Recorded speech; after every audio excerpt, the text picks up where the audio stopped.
What is up, guys? Wrestling Premiere is here. It's about time I do this. It's been over 6 months. Scratch that, it's been nearly 8 months since I've done that first Austin title reign. Title reign videos are my favorite because of how simple they are. It's not like they're easy, they're just straightforward. But anyways, at this point in time, WWF was red hot, like 96 Bulls hot. It didn't matter what they were churning out, the people were watching. However, WCW was still in the fight. Both sides were trading wins, and it wasn't a foregone conclusion. However, the Stone Cold McMahon storyline really got people interested in watching Raw because Austin was relatable. He was a blue-collar man being chastised, being trashed by his boss. Unlike others, though, he'd actually assault his boss. The story template was so good that it's still being used to this very day. The story started off slow. McMahon didn't want Austin competing for his well-being, and that slowly transitioned into Vince not wanting Austin as the WWE champion, all while acting like he was some sort of nice boss. Then after Steve pissed him off from hell to back, Vince was like, you know, here's the real me, and decided to continuously screw over the Texas Rattlesnake. His hatred of Austin was so bad that he'd prefer somebody like Kane as champion. Initially, it was about his own man, you know, dude loved taking the title away from him. But after that, he was getting desperate, handing title shots to the likes of Goldust. Simply put, Stone Cold refused to be a puppet of sorts. So now that I set the stage, let's get into it. On the June 29th, 1998 episode of Raw's Wars, Vince McMahon had a little ceremony in honor of Stone Cold losing the WWF Championship to Kane. McMahon was celebrating like it's the day after WrestleMania or something, you know, it was like a breath of fresh air for him. He felt that with Austin losing the title, a new era had dawned. The era of old had been cleansed. There was no more foul mouth, no middle fingers, that was all gone, and the man who became champion lacked any of those qualities. Hell, he'd never even drink beer in his life. And there he is, the new World Wrestling Federation champion. A little side note, to think Kane was only supposed to be involved with one storyline is insane. I mean, this guy is awesome. Everything about him screamed cool. From the pyro going on in sync with his music to that tombstone pile driver, and it's a good thing that all that hard work that was put into the character was rewarded. And damn was Paul Bearer so proud. He revealed that the WWF champion dreamed of this moment. He used to idolize his brother, hanging his posters around the walls and saying, "Dad, I want to be like him." Paul told him, "Son, you can be better than him." And for the first time ever, the Undertaker was standing in the shadow of his little brother. Then as they're trying to place the title on his waist, the glass shatters, the crowd erupts, and McMahon had a look of unease on his face. Austin said that the stipulation stated that the winner has to draw blood from his opponent. That didn't happen. Kane never busted him open, that was The Undertaker. Austin threatened to knock McMahon's head off for wearing those shoes, and hell, he even demanded his rematch then and there, which Vince tried to dance around. He didn't want to say no outright, but after Steve pushed him, he declined. The fans, though, quite the contrary. They wanted a rematch, they were craving it. So Vince was like, "It's alright with me, ask Paul Bearer." And his reaction was like they told him the Undertaker's coming. He pushed his problems towards Kane, who ended up making the decision. The champ obviously felt challenged, but Austin added fuel to the fire, telling him that the Undertaker won the belt for his sorry ass. So Austin, King of the Ring wasn't a fair victory for Kane. That's Psychology 101, you know, mind games. By making Kane's win seem like a victory given to him by a big brother, he accepted and it was on. Kevin Kelly didn't know why Kane accepted, so he asked the question. Champ's like, "I know I can beat him because I am a greater champion than my brother ever was." Steve Austin, on the other hand, was really eager to have the match. He was very confident of his chances because the Undertaker's stupid decision cost him. Regarding the match, it was heated. Title matches were rare in previous years, but with an ongoing television war, you know they were going to pull out all the stops to win it. Anyways, Austin struggled with Kane throughout the match. He was aggressive, agile, and even when he starts to fight back, Paul Bearer gets involved. Then all of a sudden, The Undertaker came out. Before I go back to the match, I gotta mention why Taker did what he did. It was because he didn't want to see his brother get burned alive. You know, he felt empathy for his brother. Anyways, the crowd loudly chanted for Austin. Unfortunately, though, he was caught with a choke slam. As Kane goes for the tombstone, Austin counters. Stunner's unsuccessful, and as was the boot. And as Austin ducks, he catches Kane at a moment's notice with a stunner, and the crowd absolutely lost it. 1, 2, 3, new champion. All of a sudden, The Undertaker runs in there and has a moment with Steve. Paul distracts him, and boom, stunner to him as well. This was only the second title change in Raw history. I'm talking about the WWF title, of course. And it was a huge moment. Another thing to come out of this show is the fact that maybe, just maybe, The Undertaker was going to side with Kane.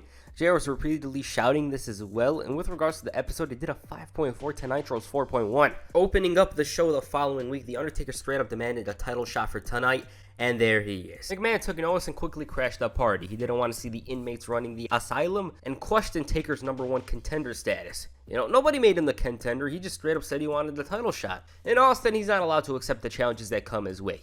However, he was inclined to allow these men to fight together. At Fully Loaded, of course, as a tag team. This clearly angered both men, and their opponents were Kane and Mankind. On to other topics. McMahon saluted Stone Cold on becoming champ in a very special way. He also struggled with selecting a number one contender, so he booked a triple threat with Kane, Mankind, and The Undertaker. About the main event, well, for some odd reason, The Undertaker was nowhere to be found. So McMahon forced Tony Chimmel to say The Undertaker's not here because he's a chicken. Add to that, it was no holds barred. Then, if things weren't already bad enough, Mankind refused to fight Kane because he's his friend. Austin and Vince were bickering on commentary. Kane slowly approached Mankind, who was on strike, and he absolutely obliterated the poor guy with a chair. Austin thought it was well deserved. McMahon took the time to promote the WWF for being like this, and the shot seemed to knock out Mankind, and Kane was the number one contender.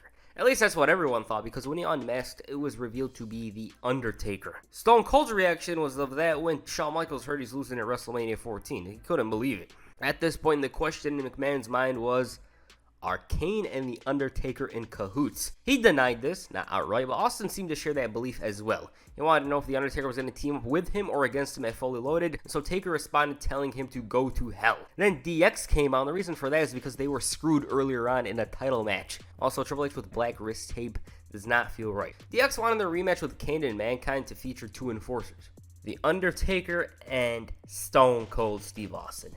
That main event itself was chaotic, and of course it was only a matter of time before the enforcers got involved. The rules were completely thrown out the window, tensions rose between the two guys, Shawn Michaels on commentary was hyped, and here we go. To top it all off, the Nation ran in there as well, and a full-on brawl ensued. Austin stunned Kane, Henry, Billy Gunn, D'Lo to end Raw on top. And yeah, it's one of those Attitude Era endings, obviously. Heading into Fully Loaded, there was still discussion over whether or not Kane and The Undertaker were in cahoots. At this point, Austin was starting to believe this whole conspiracy somewhat, and it didn't matter to him if he was going into the pay-per-view alone or with a partner, it was going to beat somebody's ass. He even supported The Undertaker leaving because McMahon deserved to be screwed. The boss responded by booking Austin in a handicap match against the tag team champions. He refused to face him because that would show that he's a puppet, so McMahon threatened to strip him of the gold and hand it directly to The Undertaker despite the hatred for him. See, McMahon at this point, like I said, he hated Austin so badly he'd give the title to his other enemies rather than Stone Cold. Austin was obviously going to go through with that now, and even went as far as to say he's going to whoop McMahon's ass in the back. That match was a clear struggle for the WWF champ. It took him a while to even take his vest off, but oh, there he is. Despite this, Steve was doing all the work, and when The Undertaker was actually ready to do something by the looks of it, he intended to blast Steve. Instead, Mr. DTA moved out of the way and Kane was the victim. Austin then used the chair of Mankind before blasting Taker as well, showing that he's going into Fully Loaded alone. As to the pay-per-view itself, well, The Undertaker was running late. Tom Pritchard and the commentary team couldn't exactly comprehend this news because The Undertaker was well known for being a locker room leader. Several minutes go, but he still hadn't arrived. In the arena, though, the champs came out along with Paul Bearer, and to him, the reason why The Undertaker didn't come out was because he didn't want to fight his brother. McMahon refused to be held responsible for the no-show despite the fact that nobody's blaming him, and instead he placed the blame on one Stone Cold Steve Austin who used the chair on Monday. Add to that, he said that every time WWF does a show, there's always a little disclaimer, card subject to change. If Taker didn't show, then the Brooklyn Brawler was going to be the replacement. Taker arrived about a half hour later and the match was on. Tag team title match, I should note. It wasn't outstanding stuff, but it was decent enough. Add to that, it advanced the storyline. It gives me WWF Attitude on N64 vibes for some reason. I assume it's because the game was set around this time period, but let's talk about it quickly. First of all, The Undertaker debuted the first version of his Dark Side theme. The challengers had a tense stare down that lasted 2 seconds because the champs attacked. Attitude Era brawling, crowd was hot. The Undertaker actually followed his brother for a change. Mankind, for the most part, was the good guys' punching bag in the early going, and even when he was on the offense, it didn't last that long.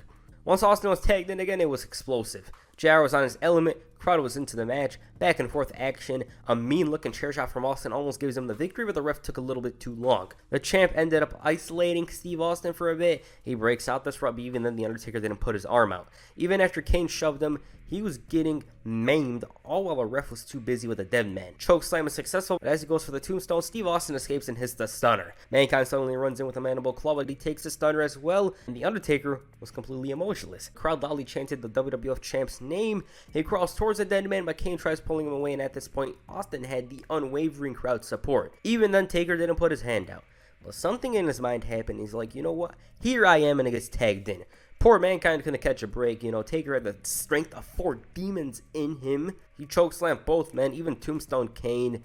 1, 2, 3. Again, absolutely insane crowd, but that's expected because, for one, it's 1998, and 2, Stone Cold's in the ring. Because they hate each other and because he scored the W, The Undertaker took both titles, but yeah, they raised the roof with that main event. Sorry, Booker T. And so we're now off to the highway to hell. Kicking off Raw, The Undertaker came out demanding an apology from Stone Cold Steve Austin.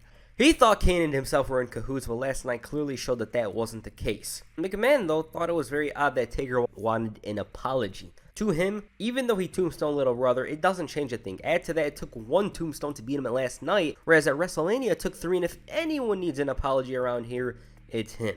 One way or another, he was going to get his apology. That's exactly what he said. Also, Mr. McMahon revealed that the new champs will face the New Age Outlaws for the titles tonight. Cue Stone Cold's music. Of course, the boss wasn't going to receive that apology. As a matter of fact, Austin told him to take his ass to the back. He admitted that they were champs, but he wasn't going to be a buddy or anything like that. However, if the jackass is making a tag team main event, he's going to come out and defend the title. And there's the apology. Regarding the match, it was a bit of a struggle, but they managed to get through the Outlaws. Austin even handed Taker a cold one, and by the looks of it, all was good. That is until Kane and Mankind attacked. As if things weren't already bad enough, The Rock and Owen Hart wanted the title shot, so Stone Cold and The Undertaker were like, say no more. The problem with this, though, is the fact that Kane and Mankind were still eyeing a rematch, and this caused Austin to get maimed in the ring. He managed to bounce back, though, and in other places, Mr. McMahon was still promoting this conspiracy that The Undertaker is working with Kane. He provided some evidence from last week and earlier that night. Taker and Austin then interrupted, and the WWF champion explained why he was buddy-buddy with Taker. It wasn't because they were friends, but because he wanted to get him to SummerSlam. You know, he wanted to get him there 100%. So they could have a fair match. The WWF title is the only belt he gave a damn about, and he left the tag belt in the ring. The Undertaker didn't respect his actions and told him that he's doing exactly what McMahon wants him to do. You know, he wants tension to grow between them. Taker wanted Austin to be a man and take back the tag team title. He took it back, and the Dead Man said that Austin's the safest SOB until SummerSlam. Then promised that at the pay-per-view he'll take back what's his, and that's the WWF Championship. As to the main event, again, it was just like the Outlaw situation. The difference maker was once again The Undertaker, and emerged victorious. Right after the match concluded, Kane and Mankind made a run-in, but this time Kane accidentally blasted his tag team partner, and if that wasn't heated enough, the New Age Outlaws made a run-in, and as a result of this continuous chaos, a Four Corners tag team match for the titles was booked on Raw the following week. The collusion plot was thickening at the same time, and Kane and Undertaker were acting real sus at this point. The match itself, though, is one of my favorite Raw main events. It's not outstanding due to the action. It's the fact that these charismatic characters and their stories all intertwined to give the fans a memorable main event. Each team had their moment to shine, whether it be Billy Gunn showcasing his strength for all to see, or The Undertaker putting a whooping on D'Lo Brown. Then there was this moment where both Austin and Taker tagged in, and it was very confusing, you know, the Four Corners rule. They opted to save the fight for SummerSlam, though. Owen Hart was supposed to feature the match but got attacked earlier on, and with regards to it, the action was very impactful. Showmanship was on full display, intensity, all that, and by the end it was a mess. And the fans finally got the answer to the collusion question because Kane chokeslammed his brother to win the titles. Yeah, that still didn't explain why Taker was disguised as Kane on Heat last week. And plus, it was only one chokeslam. You know, Taker doesn't kick out from one chokeslam. From his little brother, nonetheless. But later that week, the Dead Man appeared to give his confession. He said that he's tried to protect Steve Austin. The only person he couldn't protect him from was himself. Stone Cold had zero fear coming down to the ring to confront the Dead Man, but then the pyro went out and Kane emerged. They teased the beat down as Sunday Night Heat went off the air. The next night on Raw, Austin brought in a hearse to the arena, and Jerry Lawler felt that the vehicle was a message to somebody. He demanded Mr. McMahon come down to the ring. Why? Well, we're about to find out. Instead, the Three Stooges came out and Austin was ready to sit in the middle of the ring. But his demand was met. Vince made it seem like he wasn't proud of that tag title loss, and the champion was completely seething. He said that he's going to put his foot out of the grave and into Taker's ass, and even threatened to throw both Taker and Vince into the hearse. Fast forward to the end of the night. The Undertaker came out for the confrontation. Austin follows through, and business was about to pick up. Taker had his back turned to Austin when all of a sudden the pyro went out and it was revealed to be Kane. Chokeslam, and Steve was completely out of his element. But he managed to fight back and send Kane to the crowd where they brawled. Austin managed to win this battle and send Kane into the hearse, but the door was shut. Turns out, The Undertaker was in there. He rode off into the night, all while Austin looked very confused at what had went down. Now at this point, The Undertaker didn't really care, you know. He didn't care if anybody sensed some sort of collusion between himself and his brother. Hell, he even came out with Kane on the final Raw before the event. Much to the delight of the WWF owner, I should mention. You know, he was bragging about how he was right all along, and he thought it was a foregone conclusion that The Undertaker was going to win the title once again. He also warned him not to be a foe, rather an ally. Another thing to mention is the fact that there was a Hell in a Cell hanging above the ring. JR was completely confused. Paul Bear was looking like he was about to shed a tear. We couldn't believe that Kane had done this to him, and even called his mother a sleazy whore. Taker was ready to strike, but Kane pulled him away, and then Paul Bear begged his son to destroy The Undertaker. That didn't happen. Instead, he was battered and beaten. Then Mankind came in, and they ended him with ease. You see, McMahon was loving this, because to him, The Undertaker and Kane were his instruments of destruction. With this chaos they caused, there was only one man left. When Stone Cold came out, a wall of fire randomly emerged, leaving him completely perplexed. Austin wasn't happy with nearly being burnt up like a crisp, but decided to talk about SummerSlam. He knew damn well that he stood no chance at the pay-per-view, so he's ready to take out somebody tonight. Yeah, about that. Well, first of all, Mankind was destroyed. Second, Austin thought this was a perfect moment to strike. He wasn't stupid. And because he chose the right moment, The Undertaker was locked out. He tried breaking in, but a certain somebody wanted to protect his investment. At the end of the night, Shawn Michaels, making $15K a week, I assume was chilling on commentary, when a bunch of druids came out with a casket. The Undertaker appeared, promised to win the title at SummerSlam, and instead of having help from Kane, he was going to do it like a man. Also, he challenged Stone Cold to a fight tonight when the boss interrupted. He wanted to know if he was going to be friend or foe once again. Taker decided to gift him with a chokeslam when Stone Cold came out of that damn casket. Then Kane emerged out of there, and again, Stone Cold was outnumbered. As Austin's running up the ramp, flames emerged from out of nowhere, and so basically Taker and Kane were on very, very good terms. Austin doubted his chances, but was going to die trying. And McMahon, well, we don't need to explain it. We all know he's ecstatic. Before SummerSlam on Heat, Mr. McMahon expressed his worry over Austin potentially ruining the main event with a sledgehammer. The reason why he even had a sledgehammer in the first place was because of Kane. The Stu just tried taking it away, but failed miserably. So McMahon was ready for the challenge. Once they confronted each other, Austin called out the boss on his malicious behavior. It wasn't like McMahon was worried about Austin's own well-being, rather Kane and The Undertaker's. If one of them goes down, that decreases the chances of a title change. A few minutes later, the hearse arrived and Austin decided to cause destruction, ending Heat on top. Now, with regards to their main event, it wasn't bad, but for some odd reason, it didn't click. What I mean by that is when you think about Stone Cold versus The Undertaker in the main event of SummerSlam during a time where the WWF was red hot, you're thinking this is going to be special. However, I will say though that it was pretty damn good. Don't think what I'm trying to say is that it was bad. It was good. Anyways, let's talk about the match. It had a very special vibe to it. I mean, it was built for nearly 2 months. The action was pretty back and forth. Then Kane came out. The dead man opted to go one-on-one, following this, the first big move in the match occurred when The Undertaker hit the chokeslam. Despite this, some damage had been done to Taker's leg. They did the Attitude Era brawl in the crowd thing. Taker hit the leg drop out to Austin through the announce table, and at this point, Steve was concussed. He lost his train of thought, and in his eyes, he believed that it hurt the match quality. In the ring, the challenger was fully in control, even with Austin trying to evade his offense, but all of that was thrown out the window when they hit a double clothesline. Now, we're in the final third. Complete slugfest. Austin with several rights, shoulder tackles, even the Luthez press and the bionic elbow. Taker, though, bounces back with a chokeslam, and it was tombstone time. Well, it was actually counter time. Both men were reversing each other's moves, but the end was not. Old School gets canceled with a low blow, and boom, stunner. 1, 2, 3. Good match. Afterwards, The Undertaker had the smoking skull in his hand, looking like something's gonna happen, but he just handed the title to Austin instead. Steve was a certified man of his word, he'll do anything to keep the title. However, it was clear that there'll be another day for The Undertaker. Now, Austin himself isn't exactly fond of this match, although he's the same man who hates the WrestleMania 14 main event, which to me was better than it had any right to be. Here's what he said about 2 years ago on his podcast. And I quote, "The reason we were not happy with the caliber of that match, we knew that we could have had a better match. The crowd wasn't hanging on every single move or every single section of the match. It wasn't a cookie cutter prefab match. We had 5-6 bullet points and the rest was fill in the blanks. We knew that we had not captivated the crowd to the degree that we had them hanging from the rafters, winning on the next move, who was going to win. The drama wasn't high enough. Dare I say interest at the proper depth, because when you go back to some of the matches that Taker had with Shawn, maybe the one I had with Bret, maybe The Rock, when people were hanging on every single thing you do, we didn't have it that night. And we knew that we could have done better, and we didn't hook the crowd enough. Bottom line, we didn't hook the crowd enough. You can ask Taker and he'll tell you the same thing. The wrestlers are their own biggest critics, right? But like I said, enjoyable match just didn't reach that 6th gear in my opinion. On the September 5th, 1998 episode of Raw's War, Saturday night episode I should note, dog show struck once again. McMahon came out in a very festive mood. You'd think it'd be the opposite, but it clearly wasn't. He quickly announced that on September 27th, Stone Cold Steve Austin will experience an emotional breakdown. When this plan is executed, he will no longer be the WWF champion. Vince criticized Taker, calling him a damned fool for telling Kane to go to the back. He called Kane the R word, which completely shocked Jerry Lawler, and McMahon felt that both men were supposed to cast terror into the WWF wrestlers. They should terrorize the company, but instead the wrestlers are starting to snicker at the sight of the brothers. He even said that they couldn't terrorize a kindergarten, and to top it all off, he said that The Undertaker and Kane have been reduced to nothing more than two putrid... What in the hell is he saying? Oh my God.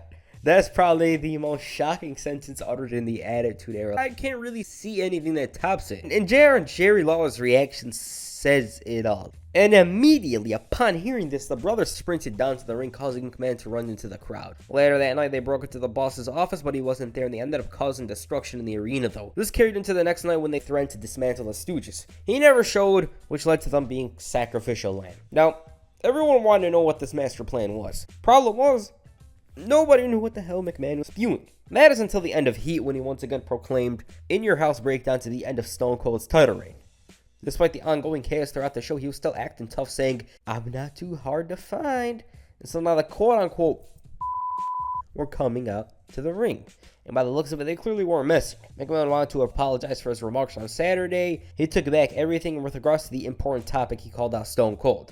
And the hatred, like the tension, you could cut it with a knife. Clearly threatened, McMahon said he doesn't see why Austin is so revered. He also told him that he's disrespected Mr. McMahon for the final time, and even said that Austin lacks any value to the WWF. Suddenly, McMahon revealed that Steve's got to defend the WWF title against Kane.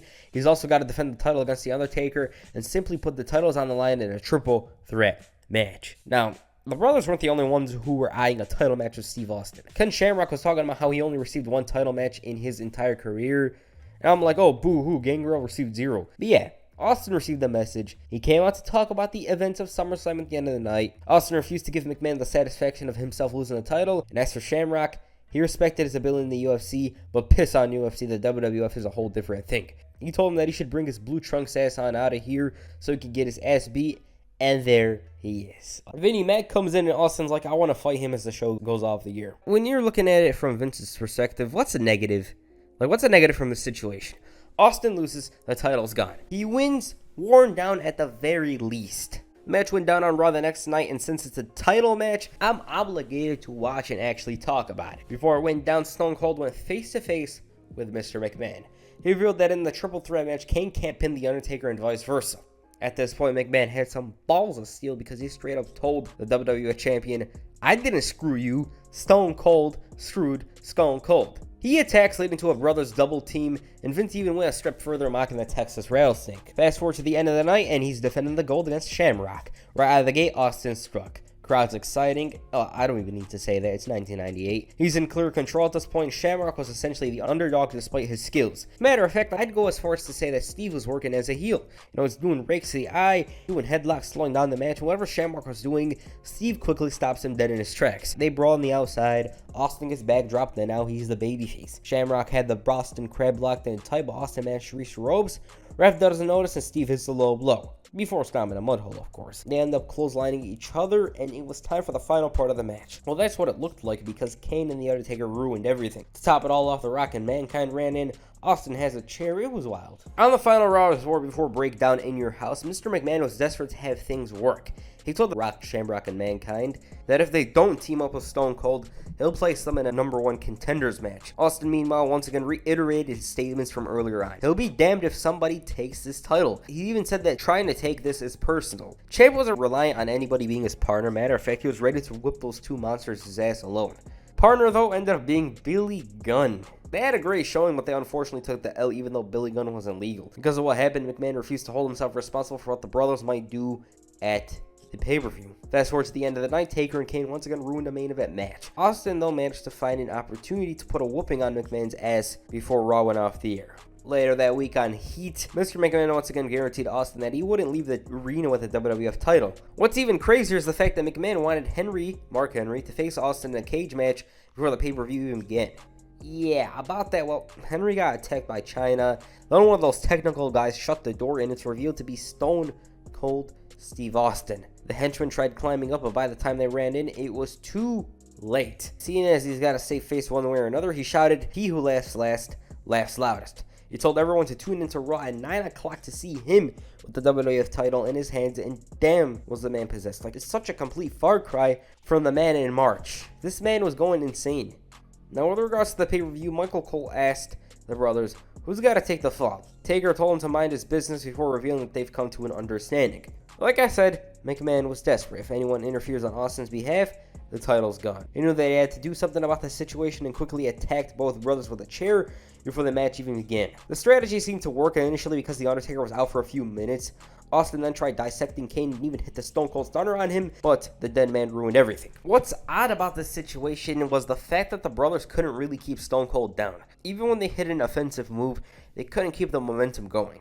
All of a sudden, the Stooges came out to watch from the staging area. JR didn't like this, and meanwhile, Stone Cold was taking a hell of a lot of punishment. At one point, he was in the middle of an ass-kicking, and for some reason, just sprinted towards Briscoe and knocked him down. He wasn't helping himself. JR wasn't losing hope, though, as bad as the situation looked. Anyways, Austin had a burst of momentum a few minutes later, but it went nowhere. That is until he grabbed a chair. He whacked the hell out of Kane, but Taker broke the pinfall, and then those two threw that understanding out the window. Taker quickly ended this, telling him to not do it. Stone Cold was being mauled, and the match was looking like it's over, but the problem was between the two brothers. They actually ended up fighting, giving way to Stone Cold. Hell, he literally worked together with Kane for a few seconds. So the brothers got back on the same page for all of 2 seconds because of the gold. And again, Stone Cold erupted. The crowd was just waiting for the kick to the groin, but unfortunately, though, it never came. The brothers hit the chokeslam and went for the pinfall at the same time. 1, 2, 3.